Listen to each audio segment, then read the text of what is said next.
প্রধানমন্ত্রী আমাদের রাজ্য সফর করার পর দেখা যাচ্ছে ইডি সিবিআই এর তৎপরতা বাড়ছে। অনেকেই এটাই রাজনৈতিক অঙ্ক করছেন, কিন্তু মোদি যেভাবে তিনটে সফর, তার তিনটে সভা, জনসভা কার্যত সফল করে গেলেন, বিজেপির হাতে যে চাবিটা ধরিয়ে গেলেন, সেইটাই কি রাজ্য বিজেপি সেই চাবি দিয়ে কি 26-এর নির্বাচন লড়তে পারবেন, বা সফলতার চাবিকাঠি কি সেটা হবে? কিন্তু এই মুহূর্তে দেখা যাচ্ছে ইডি সিবিআই এর তৎপরতাকে কিন্তু কেন্দ্র করে তৃণমূল অলরেডি বলতে শুরু করেছেন মোদি গেছেন, সেজন্যই এইসব রাজনৈতিক খেলা চলছে। আজকেও আপনারা দেখলেন জীবন কৃষ্ণ সাহা পাঁচিল টপকে পালাতে গিয়েও তিনি ইডির হাতে ধরা পড়লেন। আমার সঙ্গে রয়েছেন রাজনৈতিক বিশ্লেষক বিশ্বনাথ চক্রবর্তী, কথা বলবো স্যারের সাথে। স্যার, অনেকগুলো অঙ্ক কাজ করছে এখানে। কার্যত মোদির সফরের পর থেকেই বিজেপিতে কিন্তু একটা সাধারণ মানুষকে কিন্তু মোদি আকৃষ্ট করতে পেরেছে। কিন্তু আমি বলছি, সেই যে চাবিকাঠি, আকৃষ্ট করার চাবিকাঠি বঙ্গ বিজেপির হাতে দিয়ে উনি চলে গেলেন, তারপর কিন্তু দেখা যাচ্ছে ইডি সিবিআই তৎপরতা বেড়েছে, আজকে জীবন কৃষ্ণ সাহা অ্যারেস্ট হয়েছে। কিন্তু আলটিমেট কি হবে 26-এ? সত্যি কি বঙ্গ বিজেপি এই চাবি দিয়ে সফলতার চাবিকাঠিটা রক্ষা করতে পারবে, না মুখ থুবড়ে পড়বে?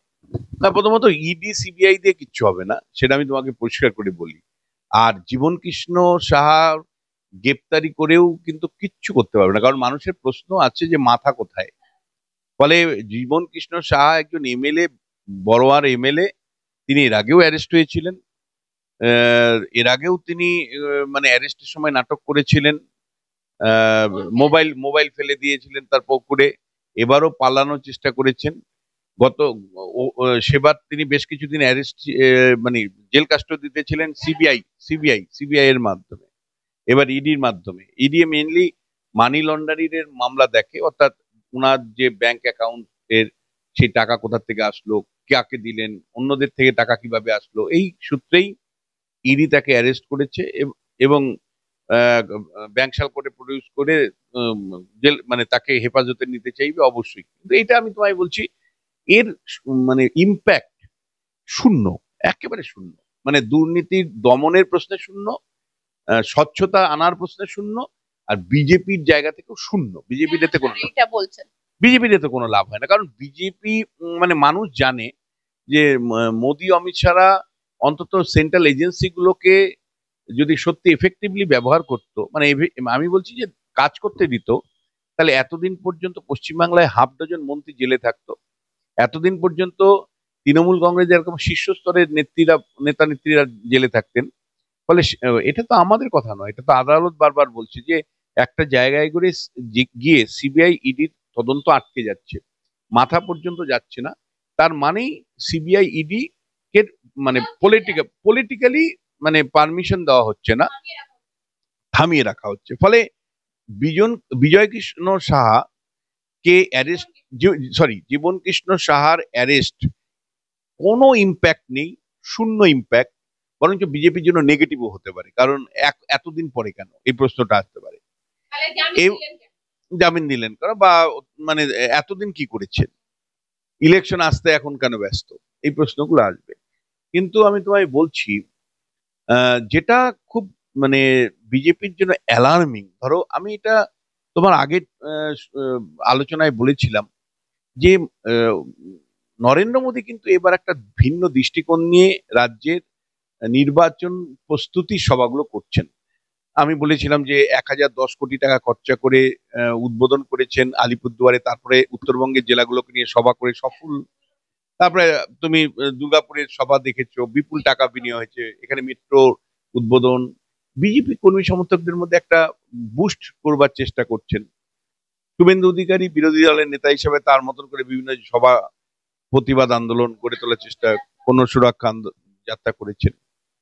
উল্টো দিকে আরেকটা দেখো, একদম পরিষ্কার পরিবারকে কেন্দ্র করে, মতুয়া পরিবার, মানে মতুয়া ঠাকুর বাড়ির পরিবারকে কেন্দ্র করে যেভাবে দুই ভাই কার্যত লাঠালাঠি অবস্থা, এবং একজন শান্তনু ঠাকুর তিনি কেন্দ্রের মন্ত্রী, বিজেপিরই কেন্দ্রের মন্ত্রী, আর তার ভাই সুব্রত ঠাকুর সেও এমএলএ, তিনি বিজেপির এমএলএ। দুই ভাই, দুই এমএলএ এমপির, একজন এমএলএ একজন এমপি, তাদের মধ্যে যে ধরনের কাদা ছোড়াছুড়ি, সরাসরি সুব্রত ঠাকুর যে অবস্থান নিচ্ছেন, মমতা বালা ঠাকুর জানো তৃণমূল কংগ্রেসের মানে সাংসদ, তার সাথে যোগাযোগ করে যেভাবে একে অপরের অ্যালায়েন্স তৈরি হচ্ছে, এটা কিন্তু মনে করা হচ্ছে বিজেপির জন্য অশনি সংকেত। এই কারণে সুব্রত ঠাকুর কেন্দ্রের মানে যেমন শান্তনু ঠাকুর কেন্দ্রের মন্ত্রী হওয়ার ফলে নাকি সুব্রত ঠাকুরের প্রত্যয় তৈরি হয়েছে যে আমিও রাজ্যের মন্ত্রী হতে চাই। শর্টকাট উপায় কি, তৃণমূলে যোগ দাও। এটা স্বয়ং মানে শান্তনু ঠাকুর বলছে। আমি বলছি যে মতুয়াদের ভোটটা বেশ কয়েকটা নির্বাচন ধরে বিজেপির এককাট্টা ভাবে সংগঠিত করতে পারছিল, সেই ভোটটা কি শেষ পর্যন্ত হারাবে, মানে ভাগাভাগি হবে? ইতিমধ্যেই তুমি জানো যে উপনির্বাচনে পরাজয় ঘটেছে ঠাকুর মানে মানে শান্তনু ঠাকুর ঠাকুরনগরে ওখানে পরাজয় ঘটে গেছে।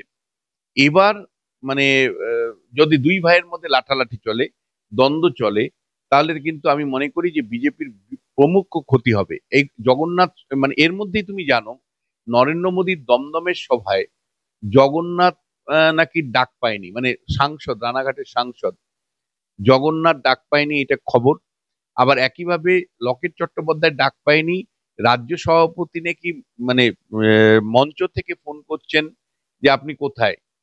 এটা সত্যি মিথ্যা আমি জানি না, যদি সত্যি হয় তাহলে আরো ভয়ঙ্কর যে শ্রমিক ভট্টাচার্য যিনি সভাপতি হয়েছেন তার ন্যূনতম নিয়ন্ত্রণ নেই দলে, বা দলের কর্মী মানে বড় নেতারাও ঠিক মতন প্রপার ইনভাইটেশন পাচ্ছেন না। স্যার এখানে একটু থামিয়ে আপনাকে একটা কথা আমি বলতে চাই যে শুধু ডাক পায়নি বলে দিলে তো স্যার দায়িত্ব এড়ানো যায়নি। যারা ডাক পায়নি তারা কেন গেলেন না নরেন্দ্র মোদীর সভায়, তারা নিজেরা কেন গেলেন না? আমি জানি স্যার, এই ক্ষেত্রে আমি দলের অনেকের সঙ্গে কথা বলার চেষ্টা করেছিলাম, তারা বললেন যে তারা তো নিজেরা দুর্গাপুর, এর আগে তো লকেট চট্টোপাধ্যায় নিজে দুর্গাপুরের সভা পরিচালনা করেছেন, তাহলে তিনি নিজে কেন গেলেন না? না দেখো, মানে এটাও ভাবার, মানে যারা ডাক পায়নি তারা অন্য কোনো অঙ্ক করছে কিনা, মানে এটা আমার তো জানা সম্ভব নয়। স্যার কুণাল ঘোষ লকেট চট্টোপাধ্যায়ের হয়ে প্রেস কনফারেন্স করে বলছেন লকেট চট্টোপাধ্যায় ডাক পায়নি, তাহলে স্যার কি বুঝতে হবে আমাদের অঙ্ক? আমি যদি সাংবাদিকতার ক্ষেত্রে বলছে, তাহলে কুণাল ঘোষকে কেন বলতে হচ্ছে? এই মানে কুণাল ঘোষ যখনই কারো মানে উপরে হাত দেয় তার ক্ষতিটা বিরাট হয়ে যায়। যেমন দিলীপ ঘোষের সর্বনাশটা করে দিয়েছে, দিলীপ ঘোষের সাথে একই ফ্রেমে ছবি তুলে মানে হিমঘরে পাঠিয়ে দিয়েছে দিলীপ ঘোষকে। কর্মী সমর্থকরা এখন দিলীপ ঘোষকে পাত্তাই দেয় না। আবার একইভাবে মানে আমি জানি না যে শেষ পর্যন্ত লকেট চট্টোপাধ্যায় মানে অন্য কোনো অঙ্ক আছে কিনা। কুণাল প্রেস কনফারেন্স করা মানেই হলো অন্য অঙ্কের গন্ধ থাকার সম্ভাবনা আছে। এবং লকেট চট্টোপাধ্যায় হুগলিতে মানে পরাজিত হয়েছিলেন তুমি জানো রচনা বন্দ্যোপাধ্যায়ের কাছে।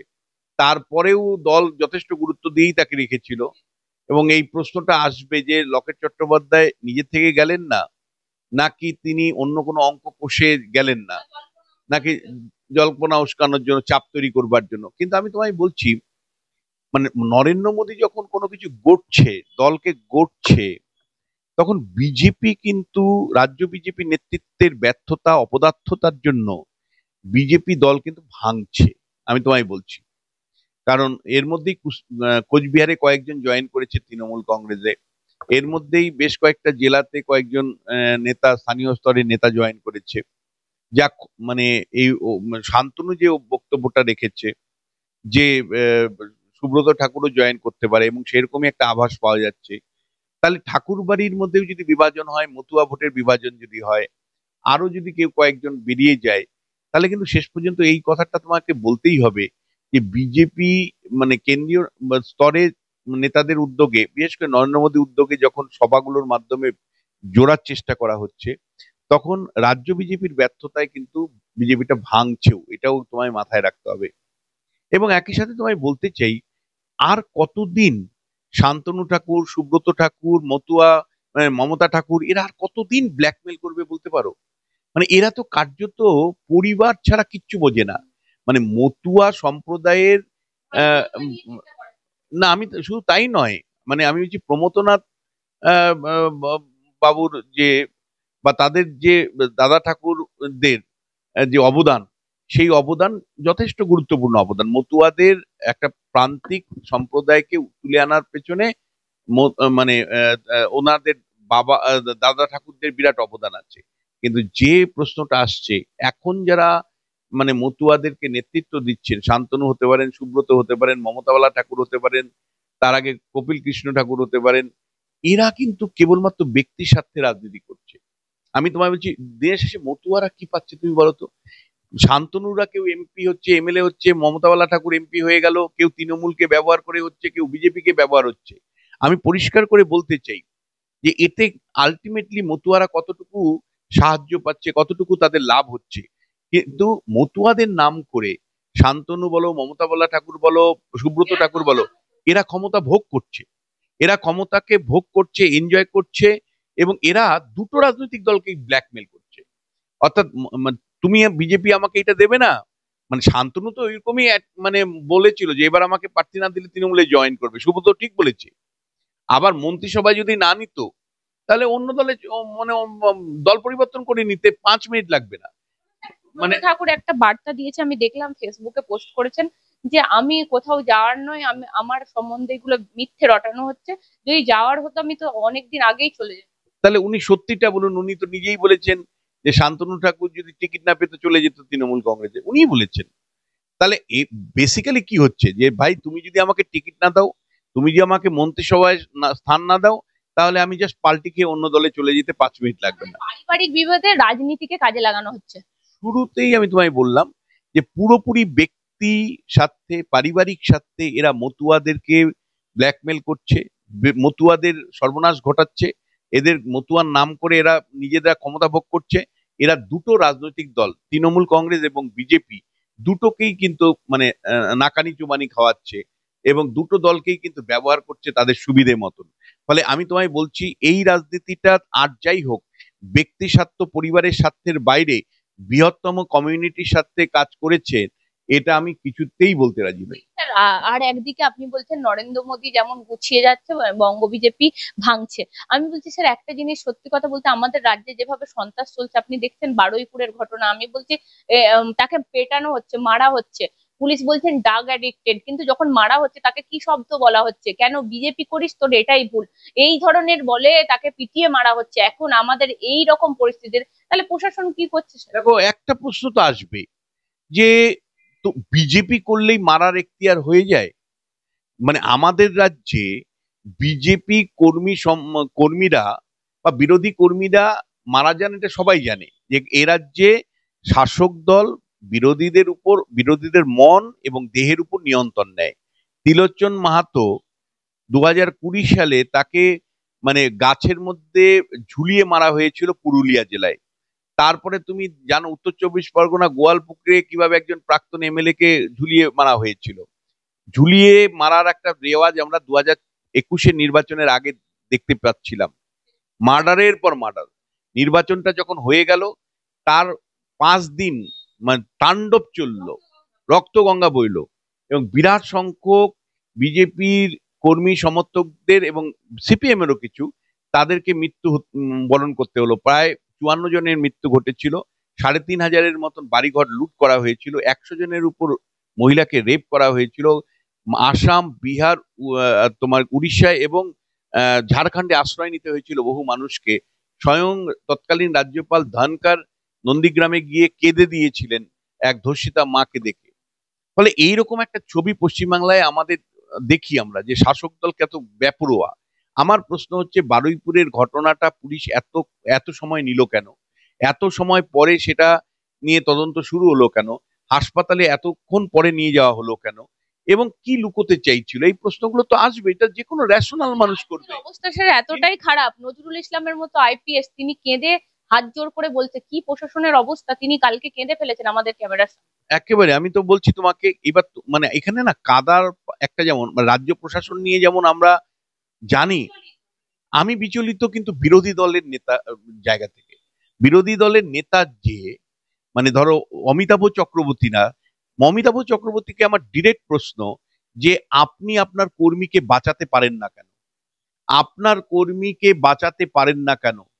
তৃণমূল কংগ্রেস পারিবারিক বিবাদ বলে দিচ্ছে, আর আপনি মেনে নিচ্ছেন অমিতাভ চক্রবর্তী। আপনি কেন প্রশ্ন তুলতে পারছেন না?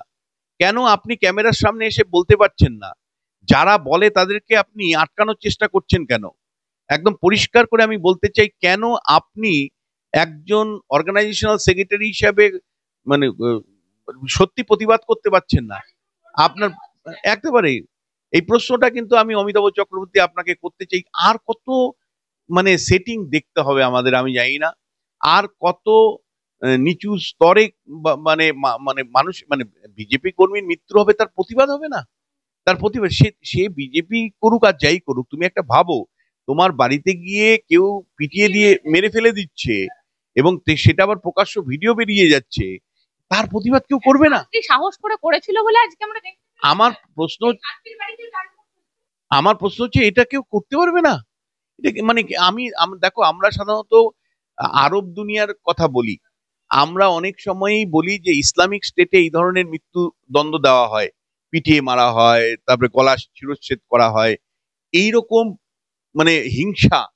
তুমি আমায় বলো ভারতবর্ষের কোন রাজ্যে আছে যে এইরকম হিংসা হওয়ার পরেও রাজ্য বিজেপির তরফ থেকে কোনো বন ডাকা হয়েছে, কোনো বারুইপুর বন ডাকা হয়েছে? অন্তত পক্ষে না। দক্ষিণ বারুইপুর থানায় আবার স্যার তারাই তৃণমূল থেকেই বিক্ষোভ করছে, করে বলছে শঙ্কুকে অ্যারেস্ট করো। আবার তোমায় বলছি আমি তৃণমূলকে দেখবই না, তৃণমূল এগুলো করবে, তৃণমূল করবে, এটা স্বাভাবিক। কিন্তু আমার প্রশ্ন হচ্ছে তোমার কর্মী, বিজেপি কর্মী, সেই কর্মীর মৃত্যুর পরে অমিতাভ চক্রবর্তী, জগন্নাথ চট্টোপাধ্যায় বা শ্রমিক ভট্টাচার্যরা গিয়েছিল কি তার বাড়িতে? তারা কি গিয়ে তার বাবা মার সাথে কথা বলেছে বা বাড়ি হয়েছে তার পরিবারের আশপাশের লোকজনের সাথে কথা বলেছে? সরজমিনে গিয়েছেন আপনারা? থানায় গিয়ে কথা বলেছেন? কোনো মিটিং মিছিল করতে পেরেছেন? আপনারা বারুইপুর বন ডাকতে পারেননি কেন? আপনারা দক্ষিণ চব্বিশ পরগনা বন ডাকতে পারেননি কেন? অমিতাভ চক্রবর্তী, আপনি যে কাজটা করছেন সেটা শুধুমাত্র বিজেপির কর্মী রক্ষার প্রশ্নের সাথে সম্পর্কিত তা নয়, আপনি কিন্তু কার্যত বিরোধী রাজনৈতিক দলের বিশ্বাসযোগ্যতাটাকে শূন্য জায়গায় নিয়ে যাচ্ছেন, শূন্য জায়গায় নিয়ে যাচ্ছেন। সরাসরি আপনার সমালোচনা আমি করছি, কারণ যতটুকু আমি বুঝতে পারছি যে একটা সেটিং সেটিং সেটিং সেটিং ভাব কিন্তু প্রতিনিয়ত আমরা দেখতে পাচ্ছি। ফলে আমরা আতঙ্কিত যে বিরোধী রাজনৈতিক দলের কর্মীর মৃত্যুর পরে যদি বিরোধী রাজনৈতিক নেতারাই যদি সরব না হয়, তাহলে কারা সরব হবে? কারা সরব হবে? শুধু মিডিয়ার উপর দায়িত্ব ছেড়ে দিবেন? শুধু মিডিয়ার উপর দায়িত্ব ছেড়ে দিবেন? আপনাদের কোনো দায়িত্ব নেই? আপনাদের সেই পরিবারের সাথে যাওয়ার কোনো ব্যবস্থা যাবেন না? তারা আপনারা থানায় গিয়ে কৈফিয়ত চাইবেন না? আপনারা আইন আদালত করবেন না? আবারও আপনাকে বলছি, যে অবস্থান আপনাদের দেখতে পাচ্ছি সেটা কিন্তু চিন্তার কারণ। কারণ আমরা জানি বিরোধী রাজনৈতিক দলের নেতারা যদি সক্রিয় না হন, তারাই যদি সেটিং সেটিং ভাব থাকে, তাহলে পশ্চিমবাংলাতে এই অবস্থা থেকে মুক্তির কোনো উপায় থাকবে না। যে মানুষটি মারা গেছে সে কি মানুষ আমার জানার দরকার নেই, সে একজন ভারতবর্ষের নাগরিক। সেই নাগরিকের মৃত্যু একটা বড় মানে দুর্ভাগ্যজনক। পিটিয়ে পিটিয়ে মারা এবং মব লিঞ্চিং এর পরে যে প্রতিবাদ বিরোধী রাজনৈতিক দলের তরফ থেকে করা হতো, সেই প্রতিবাদ কিন্তু আমি দেখতে পেলাম না। সেই প্রতিবাদ, আমি বিজেপিটাকে গুলি মারো, উনি বিজেপির কেউ না আমি ধরছি, কিন্তু নাগরিক একজন তার বাড়িতে গিয়ে কিছু মানুষ পিটিয়ে মেরে ফেলে দিল, আর তারপরে তাকে বহু পরে তাকে আবার হাসপাতালে নিয়ে এসে এবং পুলিশের তৎপরতা অনেক দেরিতে শুরু হলো। তার বাবা যুক্ত না ভাই যুক্ত না পাড়া প্রতিবেশী যুক্ত আমার দেখার দরকার নেই। এই ধরনের সাহস দেখানোর মতন অবস্থান যারা করতে পারেন শহরের বুকে, তাদের বিরুদ্ধে কিন্তু আমার মনে হয় বিরোধী রাজনৈতিক দল হিসাবে বিজেপির ভূমিকা আছে। বিরোধী রাজনৈতিক দল হিসাবে সংগঠনের সংগঠন সেক্রেটারি হিসেবে অমিতাভ চক্রবর্তী থেকে শুরু করে শ্রমিক ভট্টাচার্য বা বাদ বাকিদের কিন্তু অবশ্যই একটা ভূমিকা আছে। আমি বারবার বলছি আপনারা সেই ভূমিকাটা পালন করছেন না বলেই রাজ্যের শাসক দল এতটা বেপরোয়া, যে কোনো মৃত্যুকেই তারা তুড়ি মেরে উড়িয়ে দেয়, তারা নানা ধরনের খিল্লি করে বেরিয়ে আসে এবং তারা কিন্তু একেবারেই সংবেদনশীল হচ্ছে না, কারণ আপনাদের অপদার্থতার জন্য, আপনাদের ব্যর্থতার জন্য।